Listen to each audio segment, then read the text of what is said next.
Welcome to the online platform of Emmers online classes. तो अब तक जो है हम लोग क्या कर रहे हैं, तो सीबीएसई मैथमेटिक्स बुक के अकॉर्डिंग हम लोग चैप्टर 7 कोऑर्डिनेट ज्योमेट्री के बारे में क्या कर रहे हैं, स्टडी कर रहे हैं। इसमें मैक्सिमम कॉन्सेप्ट के बारे में हमने स्टडी कर लिया है।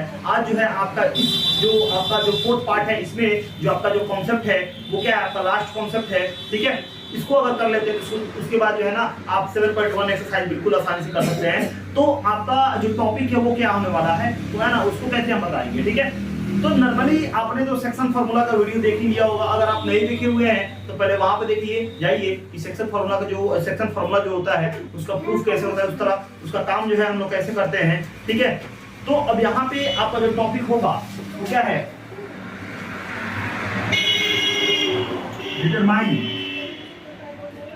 determine which kinds of triangle they form. Determine which kinds of triangle they form. मतलब कि टॉपिक यही है, determine which kind of triangle they form, यानी कौन सा ट्रायंगल जो है ना ये बनाएंगे, है ना, कौन सा ट्रायंगल जो है बनाएंगे। ठीक है, if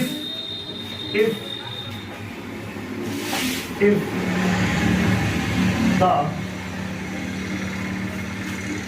points are given, if the points are given as x1 y1 x2 y2 x3 y3। ठीक है, इसको नाम देते हैं A, इसको नाम देते हैं B और इसको नाम देते हैं C। तो अगर 3 आपका कोऑर्डिनेट दिया हुआ है, A का कोऑर्डिनेट क्या है, x1 y1 है, B का कोऑर्डिनेट क्या है, x2 y2 है और C का कोऑर्डिनेट क्या है, x3 y3 है। ठीक है, समझ में आ रहा है। तो अब 3 पॉइंट्स दिया हुआ है, इसका मतलब है कि ये ट्रायंगल की बात हो रही है ना, ट्रायंगल की बात हो रही है, कोई दिक्कत नहीं है। यानी मान लेते हैं कि ये आपका A, ये आपका B है और ये आपका क्या है, C है। A कितना है, x1 है और y1 है। B कितना है, तो सपोज कर लेते हैं क्या, x2 है और आपका y2 है। C कितना है, आपका x3 है और क्या है, y3। ठीक है, तो यहाँ पे क्या बात हो रहा है, साइड के बेसिस पे बात हो रहा है। ठीक है, तो अगर यहाँ पे कंपेरिजन किया जाए तो साइड के बेसिस पे, क्योंकि इसके बीच का डिस्टेंस की बात हो रहा है, क्योंकि डिस्टेंस फॉर्मूला जाने हुए हैं, तो यहाँ पे डिस्टेंस की बात हो रहा है, मतलब क्या, इसकी साइड की बात हो रहा है। यानी इस ट्रायंगल में हम क्या करेंगे, केवल साइड्स के बारे में, वैसे ट्रायंगल के बारे में स्टडी करेंगे, है ना, मतलब किसके बेसिस के बारे में, साइड के बेसिस के बारे में। तो आप पढ़े हुए होंगे चैप्टर 6 में कि आपका जो साइड के बेसिस पे जो ट्रायंगल होते हैं वो 3 तरह के होते हैं। एक आपका होता है इक्विलैटरल ट्रायंगल होता है, दूसरा क्या होता है, आइसोसेलेस ट्रायंगल होता है और तीसरा क्या होता है, आपका स्केलेन ट्रायंगल होता है। ठीक है, तो अब यहाँ पे बात आया कि आइसोसेलेस ट्रायंगल क्या होते हैं, इक्विलैटरल क्या होते हैं, आपके स्केलेन क्या होते हैं। वैसे आप 9th में, सारे 7th में, 6th में भी आप पढ़ चुके होंगे, फिर भी ये जान लीजिए कि आपका इक्विलैटरल ट्रायंगल वैसे ट्रायंगल होते हैं जिसका 3 साइड्स क्या होता है, तीनों साइड इक्वल होता है। तो पहला हम बात करें अगर इक्विलैटरल ट्रायंगल का, इक्विलैटरल ट्रायंगल, ठीक है, इक्विलैटरल ट्रायंगल का बात करें तो यहाँ पे क्या होते हैं, all three sides are equal, all 3 sides are equal। यानी इक्विलैटरल ट्रायंगल के तीनों साइड्स क्या होंगे, इक्वल होंगे। मतलब अगर ये बात करें तो AB जो होगा वो इक्वल होगा किसके, BC के, और इक्वल होगा किसके, AC के।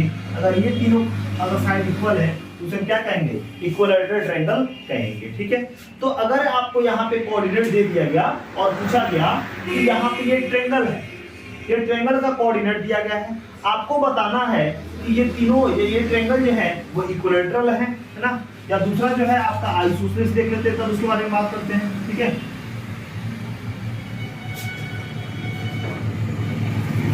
आइसोसेलेस ट्रायंगल, तो आइसोसेलेस ट्रायंगल क्या होते हैं, तो आइसोसेलेस ट्रायंगल आइसोसेलेस ट्रायंगल ऐसे ट्रायंगल होते हैं जिसके कोई भी दो साइड क्या होते हैं, इक्वल होते हैं। कोई भी दो साइड क्या होते हैं, इक्वल होते हैं। क्या करते हैं, आइसोसेलेस ट्रायंगल बनाते हैं, ठीक है। टू साइड्स आर इक्वल, यानी आइसोसेलेस ट्रायंगल क्या होते हैं, टू साइड्स आर इक्वल। क्या होंगे, two side, a two sides are equal, है ना। टू साइड्स आर इक्वल, ठीक है। तो टू साइड्स आर इक्वल मतलब क्या, तो मान लेते हैं कि ए बी है, इक्वल है बीसी के, इक्वल नहीं है किसके, एसी के। यही तो बात आता है कि नहीं है, यही तो यहाँ पे काम है कि नहीं। देखो दो साइड इक्वल है तो वो क्या होंगे, आइसोसेलेस होते हैं। तीसरा क्या है आपका, एस्केलन। Scalene, scalene triangle. तो एस्केलन ट्रायंगल क्या होते हैं, तो no sides are equal, no sides are equal यानी all sides are of different length. यानी लिख सकते हैं क्या, all sides are of different length, यानी सारे जो होते हैं उनके जो लेंथ होते हैं वो क्या होते हैं, अलग अलग होते हैं, डिफरेंट लेंथ होते हैं। मतलब क्या, ए बी लिखा जाए, ए बी अलग होगा, आपका बी सी क्या होगा, अलग होगा, ठीक है। और आपका ए सी भी क्या होगा, अलग, मतलब तीनों क्या होंगे, अलग अलग होंगे, ठीक है। तो यहाँ पे बात आ गई। तो अगर यहाँ पे कोई हम ट्रायंगल बना रहे हैं, उसका तीनों हमने कोऑर्डिनेट दे दिया और पूछ रहे हैं यहाँ पे बताइए, ठीक है, ये तो ट्रायंगल का कोऑर्डिनेट दिए हुए हैं, थ्री कोऑर्डिनेट दिए, मतलब ट्रायंगल बनाया गया। तो आपको बताना है कि ये इक्विलैटरल होंगे, कि आइसोसेलेस होंगे, ये स्केलर होंगे, है ना। तो फर्स्ट ऑफ ऑल इन तीनों के बारे में, उनको फीचर के बारे में अगर आप जानते हैं तो आप आराम से बना सकते हैं, ठीक है। तो अगर ए और बी का हम डिस्टेंस फार्मूला से क्या करें, इसका अगर डिस्टेंस निकालें और बीसी का निकाले और एसी का निकाले और तीनों अगर इक्वल है तो वो ट्रायंगल क्या होगा, आपका इक्विलैटरल होगा। क्या होगा, इक्विलैटरल होगा। और अगर एबी का निकाले, बीसी का निकाले और एसी का निकाले, इनमें से दो साइड अगर इक्वल हो जाए और तीसरा अनइक्वल हो जाए तो मतलब क्या, वो क्या होंगे, आइसोसेलेस ट्रायंगल हो जाएगा। और अगर AB का निकाले, BC का निकाले और AC का निकाले, तीनों क्या हो जाए, तीनों अलग अलग हो जाए, तो उसको हम क्या कहेंगे, स्केलर ट्रायंगल कहेंगे, ठीक है। यानी कोई भी ट्रायंगल दे दिया गया और आपको थ्री कोऑर्डिनेट्स दे दिया गया, तो आपको अगर ये फीचर याद है तो आप यहाँ पे डिस्टेंस फार्मूला का यूज करके, यानी कोई भी AB का साइड का यूज, डिस्टेंस फार्मूला का यूज करके निकालिएगा, उसका साइड का निकालिएगा, साइड BC का और AC का। तो निकालने के बाद इस तीनों कंडीशन में से जो कंडीशन फुलफिल कर रहा होगा उस टाइप का वो क्या होगा, ट्रायंगल होगा। तो वही कर रहा है कि कौन से ट्रायंगल फॉर्म करेंगे, अगर उनके पॉइंट्स दिए हो तो वो कौन से ट्रायंगल होंगे। तो इस तरह से आपका यहाँ पे बात आता है, यहाँ से आप यहाँ पे बता सकते हैं कि कौन से ट्रायंगल होंगे। इसी तरह अगर क्या कर दे, ट्रायंगल की जगह पे क्या कर दे, क्वाड्रिलेटरल आपको पूछा जा सकता है। क्या पूछा जा सकता है, क्वाड्रिलेटरल। तो चलिए अब उसको देखते हैं, क्या क्वाड्रिलेटरल के बारे में देखते हैं, ठीक है। तो पहले इसको इरेज करना है, हम इरेज कर देते हैं, ठीक है। अगर लिखना हो तो आप इसे क्या कर लीजिए, लिख लीजिए, ठीक है। तो लिख लीजिए, एस्क्यूज कर लेना है, एस्क्यूज कर लीजिए। फिर अगले स्लाइड में देखते हैं क्या, क्वाड्रिलेटरल। तो अब जो है यहाँ पे हमको देखना है कि कह रहा है determine which kind of triangle, नहीं, अब ट्रायंगल नहीं होगा, अब क्या हो जाएगा, क्वाड्रिलेटरल। क्या लिखना है अब, क्वाड्रिलेटरल।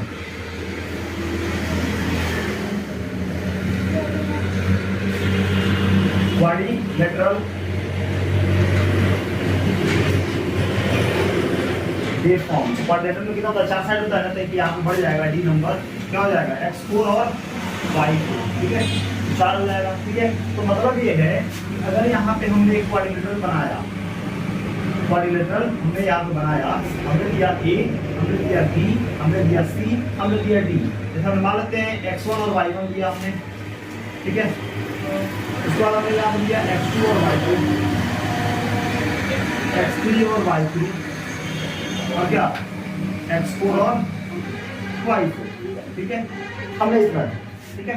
अब यहाँ से अब क्वाड्रिलेटरल तो पढ़े हुए हैं, क्वाड्रिलेटरल बहुत सारा आप क्लास 9th में चैप्टर क्या बोलते हैं 8 में आपने क्वाड्रिलेटरल के बारे में पढ़ा है कि आपका क्वाड्रिलेटरल क्या होता है, तो स्क्वायर होता है, रेक्टेंगल होता है, रोम्बस होता है और क्या होता है आपका पैरेललोग्राम होता है, ठीक है।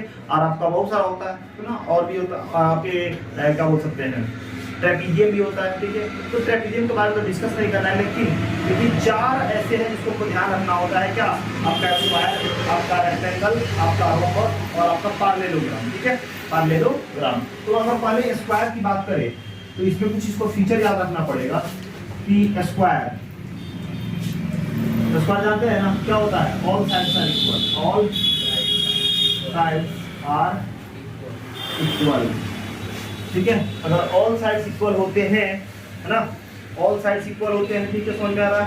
ऑल साइड्स का मतलब क्या, फोर साइड्स, ऑल साइड का मतलब क्या, यहाँ पे लिख सकते हैं क्या, four sides are equal, all side का मतलब क्या, फोर ही साइड होंगे, है कि नहीं है, लिखेंगे four sides are equal, four sides are equal, ठीक है। और यहाँ पे तो रोम्बस का भी तो फोर साइड इक्वल होता है ना। तो इस तरह तो आपका रोम्बस का भी फोर साइड इक्वल होता है, four side are equal, four side equal होता है, ठीक है। तो स्क्वायर का भी फोर साइड इक्वल होता है और रोम्बस का भी फोर साइड इक्वल होता है। तो हम कैसे डिटरमाइन करेंगे कि आपका कौन स्क्वायर है कौन रोम्बस है। तो ये बात ध्यान रखिएगा कि जो आपका स्क्वायर जो होता है उसके जो डायगोनल होते हैं वो क्या होते हैं, इक्वल होते हैं, लेकिन जो रोम्बस का जो डायगोनल होता है वो इक्वल नहीं होता। तो क्या लिखेंगे, diagonal are equal, diagonals are equal, diagonals क्या होते हैं, इक्वल होते हैं। यहाँ पे क्या लिखेंगे, diagonals are not equal, diagonals जो होते हैं वो इक्वल नहीं होते हैं। मतलब ठीक है, मान लेते हैं कि क्वाड्रेटर बी है ना, बी है, चार साइड इक्वल आ गया, तो चार साइड इक्वल आएगा तो दो कंडीशन बनता है, क्या, आपका स्क्वायर का और आपका क्या, डायगोनल का। तो चार साइड अगर इक्वल है तो यहाँ पे तो कंडीशन बन रहा है स्क्वायर का भी और रोम्बस का भी, ठीक है। तो अब बताया कि कौन स्क्वायर हुआ कौन रोम्बस हुआ, कैसे बताएंगे। तो सबसे पहले क्या करना है, उसका डायगोनल निकालना है ना, यानी AC निकालते हैं और BD निकालते हैं। अगर AC BD इक्वल हो गया तो आपका स्क्वायर होगा और AC BD इक्वल नहीं हुआ तो क्या हो जाएगा, आपका रोम्बस हो जाएगा। मतलब A से D को निकालेंगे, फिर A से B को निकालेंगे, B से C को निकालेंगे और C से D को, मतलब विशेष फल होगा इसको निकालेंगे। चारों इक्वल तो आ गया, कोई दिक्कत नहीं है। अब चारों इक्वल आएगा तो यहाँ पे दो कंडीशन बना है ना, कि अब डायगोनल का, तो अगर B से D अगर इक्वल हो जाता है और A से C इक्वल हो जाता है डायगोनल, तो होगा क्या, आपका स्क्वायर, और इक्वल होने पर क्या हो जाएगा, आपका हो जाएगा रोम्बस। बात समझ में आया कि नहीं है। तो यहाँ पे ये बात हो गया। अब इसके बाद क्या आता है, अब आपका आता है रेक्टेंगल, क्या आता है, रेक्टेंगल आता है, ठीक है। तो अब यहाँ पे है आपका क्या, रेक्टेंगल, रेक्टेंगल, ठीक है। तो रेक्टेंगल का भी क्या होते हैं, opposite sides are equal, opposite sides are equal, ठीक है। क्या होता है, ऑपोजिट साइड्स क्या होते हैं, आपके इक्वल होते हैं, कोई दिक्कत नहीं, यहाँ पे समझ में आ रहा है, ठीक है। और आपका, ठीक है, कोई दिक्कत नहीं। तो इस तरह से तो अगर बात करें तो पार्लेलोग्राम का भी तो ऑपोजिट साइड इक्वल होता है, पार्लेलोग्राम, तो इसका भी तो क्या होता है, अपोजिट साइड इक्वल होता है, अपोजिट साइड्स आर इक्वल, ठीक है, अपोजिट साइड्स आर इक्वल। लेकिन ध्यान रखिएगा कि जो आपका रेक्टेंगल का जो आपका डायगोनल होता है वो क्या होता है, इक्वल होता है, और जो पैरेललोग्राम का जो डायगोनल होता है वो इक्वल नहीं होता है, ठीक है। बात सुन आया। तो आपका लिखेंगे क्या यहाँ पे, diagonals are equal, diagonals are equal, और इससे क्या होता है, डायगोनल्स आर नॉट। तो ये बात याद रखना है कि अगर चारों साइड इक्वल तो दो कंडीशन, क्या, या तो स्क्वायर नहीं तो रोम्बस। तो उस समय क्या, चारों साइड इक्वल तो उसके लिए क्या करेंगे, डायगोनल का काम करेंगे। तो डायगोनल इक्वल तो स्क्वायर, डायगोनल नहीं इक्वल तो क्या, आपका रोम्बस। फिर उसी तरह रेक्टेंगल और पैरेललोग्राम, तो वो अगर काम करते हैं, अगर अपोजिट साइड्स इक्वल है, यानी AB इक्वल है BD के, और BD क्या बोलते हैं यहाँ पे, ABD या C इक्वल है, ठीक है। अगर कहाँ पे B है, यहाँ पे C भी है, ये आपका B, ये आपका C, ठीक है, कोई दिक्कत नहीं है, ठीक है। तो आपका AB जो होगा यहाँ पे, अच्छा C तो है, अच्छा इसका B है इसका भी है, चलिए ठीक है, कोई दिक्कत नहीं। तो यहाँ पे जो AB है वो CD के इक्वल है, ठीक है, अपोजिट साइड इक्वल है, और AD जो है वो BC के अगर इक्वल है, ठीक है। तो यहाँ पे दो कंडीशन बनते हैं, या तो रेक्टेंगल का नहीं तो पैरेललोग्राम का। तो उस केसेस में क्या करेंगे, तो कंफ्यूजन हो जाएगा। तो उस केसेस में क्या करेंगे, डायगोनल को निकालेंगे। तो डिस्टेंस फॉर्मूला से डायगोनल को निकालेंगे, यानी बीडी को निकालेंगे और एसी को निकालेंगे। अगर बीडी एसी इक्वल तो रेक्टेंगल हो जाएगा, और बीडी एसी इक्वल नहीं तो क्या हो जाएगा, आपका पैरेललोग्राम हो जाएगा। तो इस तरह से अगर कोई क्वाड्रिलेटरल दे दिया गया और उसका चार साइड अगर इक्वल की बात किया जाए तो वहां पे हम ये चार अगर फीचर आपको याद है तो आप बता सकते हैं कि गिवन क्वाड्रिलेटरल जो है उसका जो पॉइंट्स है वो कौन सा क्वाड्रिलेटरल है, कि स्क्वायर है, कि लुम्बस है, कि रेक्टेंगल है, कि पैरेललोग्राम है। समझ में आ रहा है? इतना में कोई दिक्कत नहीं पाएगी, ठीक है। तो इस तरह से हमने क्या किया, क्वाड्रिलेटरल अगर मानते हैं 4 पॉइंट दिया हो तो क्वाड्रिलेटरल इस तरह से हम क्या करते हैं, आपका निकाल लेते हैं। समझ में आ रहा है कि नहीं आ रहा है? कोई दिक्कत बताइए यहाँ पे। तब इसमें कोई दिक्कत नहीं है। तो यहाँ पे एक जो हमारा कोलिनियर जो है उसको देखना है कि कोलिनियर क्या होते हैं। चलिए देखते हैं कोलिनियर अगले स्लाइड में, ठीक है। अब बात आता है क्या, आपका जो अगला टॉपिक है वो क्या है, कोलिनियर है। क्या है, कोलिनियर। वैसे कोलिनियर के बारे में आप जो है क्लास 5 में पढ़ चुके हैं, ठीक है। लाइन्स एंड एंगल से आप पढ़ चुके हैं कोलिनियर पॉइंट क्या होता है, ठीक है। तो जब बहुत सारे पॉइंट्स जो है ना एक ही लाइन पे लाई करते हैं, ठीक है, तो हम वहां पे क्या बोलते थे, उसको बोलते थे कि क्या है वो, कोलिनियर है, ठीक है। लेकिन यहाँ पे कुछ कंडीशन बदल गया है, ठीक है, कि कोलिनियर का यहाँ पे मतलब है कि जितने भी यहाँ पे पहले लिखेंगे कि ऑल पॉइंट्स, ये तो बात होगा ही होगा, all points are lie on the same line, all points are lie on the same line and the distance between these lines and the distance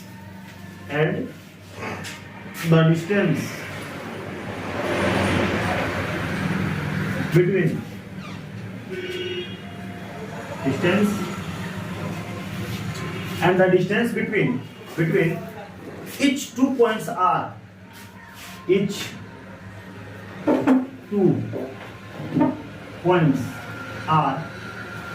equal, and the distance between each 2 points are equal, then it is collinear. Then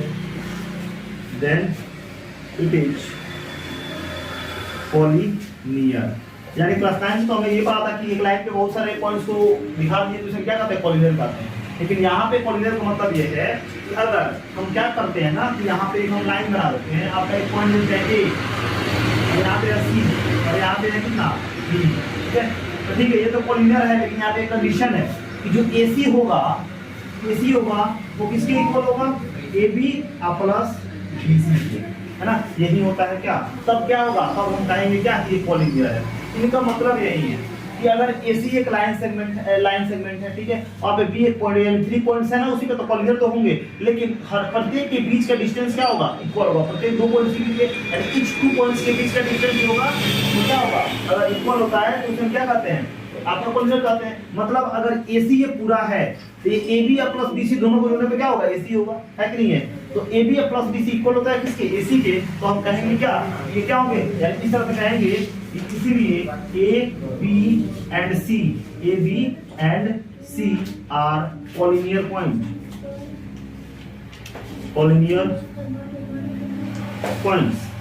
क्या कहेंगे, collinear points are collinear कहेंगे। क्या कहेंगे, collinear या collinear points कहेंगे। मतलब अगर मान लेते हैं यहाँ पर दिया हुआ है, बताओ आई टेक मार्क, यहाँ पे कहते हैं कि अगर ये P है, ये है Q है और ये है R है, ठीक है। और अगर हम यहाँ पे लिखे PR, RP या PR, PR जो है, ठीक है, इक्वल नहीं है PQ प्लस QR के, तो बताओ ये तीनों पॉइंट जो कोलिनियर होंगे, नहीं होंगे। लेकिन अगर इस तरह का दिखाए तो नॉट कोलिनियर, और अगर ऐसे दिखा दे तो क्या होगा, कोलिनियर। बात समझ आ रहा है कि नहीं आ रहा है, ठीक है, कोई दिक्कत नहीं। तो बात यहाँ पे अगर क्लियर हो गया तो अब यहाँ पे हमको समझना है, एक और देखना है क्या, इक्विडिस्टेंट क्या होता है, ठीक है। Equidistant,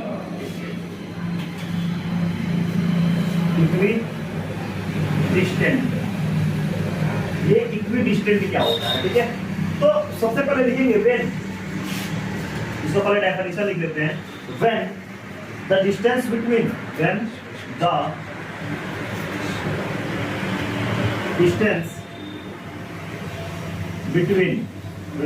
between A to B and A to C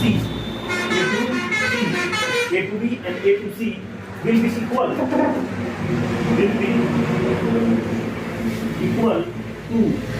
one another, then B and C are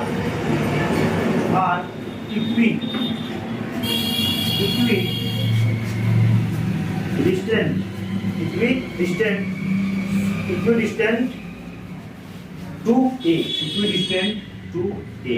मतलब ये है कि अगर यहाँ पे हमने एक पॉइंट लिखा क्या आपका A है, ठीक है, या मैंने लिखा B है, या मैंने लिखा C है, तो कह रहा है कि अगर A से B का डिस्टेंस, ध्यान दो, A से B का डिस्टेंस और एक से C का डिस्टेंस अगर इक्वल है एक दूसरे के, ठीक है, एक दूसरे के, तो हम कह सकते हैं कि जो AC होगा और जो AB होगा वो A की क्या होगा, इक्विडिस्टेंस होगा। क्या होंगे, इक्विडिस्टेंस होंगे, ठीक है, कोई दिक्कत नहीं, समझ आ रहा है। वही कह रहा है when the distance between A to B, यानी A से B का डिस्टेंस और अगर A से C का डिस्टेंस अगर एक दूसरे के इक्वल है, ठीक है, तो हम कह सकते हैं कि B और C भी क्या होगा, इक्विडिस्टेंस होगा, यानी क्या होगा, B और C का इक्वल डिस्टेंस भी क्या होगा, इक्वल होगा, है ना, किससे, A से, है ना। तो यहाँ पे A इसके इक्वल, ये इसके इक्वल, ये आल्सो क्या होगा, इक्वल होगा, कोई दिक्कत नहीं है, समझ में आ रहा है, ठीक है। तो यहाँ पे हो गया क्या, इक्विडिस्टेंस हो गया, कोई दिक्कत नहीं भाई, ठीक है। तो यहाँ पे बात समझ आया कि when the distance between A to B and A to C will be equal to one another, then BC are equidistant to A, ठीक है, बात समझ आया, ठीक है, कोई दिक्कत नहीं है। तो वही है, इसमें बहुत कंफ्यूजन होता है कि अगर A से B का दूरी, A से B का डिस्टेंस और A से C का डिस्टेंस अगर इक्वल है, ठीक है, तो B और C भी क्या होंगे, A से इक्विडिस्टेंस पे होंगे, A के इक्विडिस्टेंस पे होंगे, ठीक है, B और C भी क्या होंगे, A से क्या होंगे, इक्विडिस्टेंस होंगे, ठीक है। वही बात जैसे मान लेते हैं कि यहाँ पे P है, ठीक है, ये Q है, R है, अगर कह रहा है कि अगर P से R और P से Q इक्वल है, तो R से Q भी क्या होगा, इक्वल होगा किससे, P से, ठीक है, कोई दिक्कत नहीं है, समझ में आ रहा है। तो ये है बात आपका क्या, इक्विडिस्टेंस, ठीक है। अगर इतना बात समझ में आया, तो अब हमारा मैक्सिमम कॉन्सेप्ट जो है यहाँ से खत्म होता है, मैक्सिमम कॉन्सेप्ट जो है ना यहाँ से हमारा खत्म होता है। और एक जो आपका लास्ट कॉन्सेप्ट है जिसको हम बोलते हैं क्या, आपका, इसको बहुत आपको पूछा जाता है कि distance between origin to any point. तो अभी क्या है, डिस्टेंस बिटवीन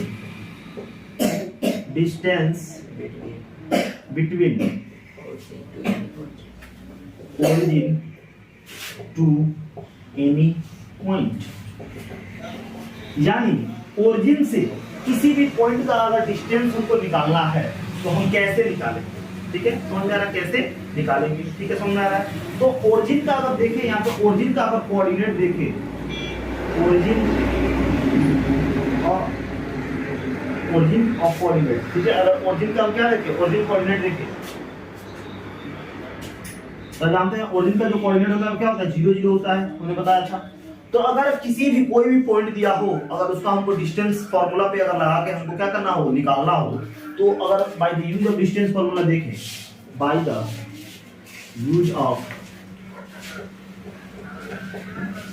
डिस्टेंस फार्मूला, यानी डिस्टेंस फार्मूला का अगर यूज करके यहाँ पे सॉल्व करें, ठीक है, तो आपका ये क्या है, x1 है कि नहीं है, बोलिए, और ये क्या है, y1 है कि नहीं है, बोलिए, समझ आ रहा है ना, ये x1 है और ये क्या है, y1, कोई दिक्कत नहीं है। तो अब यहाँ पे अगर डिस्टेंस फार्मूला का हम जानते हैं क्या होता है, x2 माइनस x1 का स्क्वायर प्लस y1 का स्क्वायर। अब ये क्या है, ये आपका x1 है कि नहीं है, और ये आपका क्या है, y1 है कि नहीं है। तो अगर d ऐसे ठीक है, तो यहाँ x2 तो ऐसे ही रहेगा, और हमारे x1 को जब क्या रखेंगे, 0 रखेंगे, नहीं रखेंगे, इसका क्या होगा, स्क्वायर होगा कि नहीं होगा, प्लस y2 ऐसे ही ठीक है, y1 की जगह पे क्या लिखेंगे, 0 का स्क्वायर लिखेंगे, नहीं लिखेंगे, आगे d बराबर क्या हो जाएगा, x2 का स्क्वायर होगा कि नहीं होगा,